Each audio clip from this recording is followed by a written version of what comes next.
কে তুমি? রাত সকাল 11:59। রিয়াদ ডেস্কে বসে কাজ করছে। ঘড়ির টিকটিক শব্দ হঠাৎ বন্ধ হয়ে যায়। সে দেয়ালে তাকিয়ে দেখে ঘড়ির কাঁটা পেছনে দিকে ঘুরছে। যখন সময় পিছিয়ে যেতে চায় তখন কিছু না কিছু হারিয়ে যায়।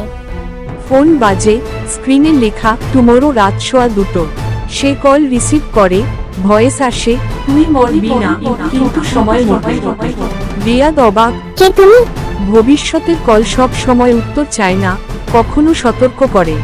একই রাত, একই ডেস্ক, কিন্তু আজ তার ঘড়ি ভাঙা। ডেস্কে কফির দাগ, ঘড়ি বন্ধ, সময় থেমে সকাল 11:59।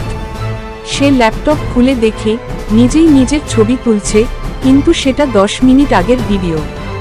যখন বাস্তব সময় হারিয়ে ফেলে নিজের ধারাবাহিকতা, তখন মানুষও হারিয়ে যায়। দরজার সামনে ছায়া দেখা যায়, ঠিক তার মতো দেখতে আরেকজন। দুজন রিয়াদ মুখোমুখি। এক বলল, সময় থেমে গেছে, এখন বেঁচে নেই, তুমি থাকবে না আমি। রিয়াদ আতঙ্কে ঘড়িটা ভাঙে, হঠাৎ আলো নিভে যায়, শুধু ঘড়ির টিকটিক আবার শুরু হয়, কিন্তু উল্টো দিকে। পরের সকাল, ডেস্কে কফি, ঘড়ি আবার চলছে ঠিকঠাক, কিন্তু চেয়ারে বসে আছে দ্বিতীয় রিয়াদ, প্রথমজনের কোনো চিহ্ন নেই। সময়কে থামাতে চেও না, সে বদলে দেবে তোমাকেই। সময় সব জানে, শুধু বলে না।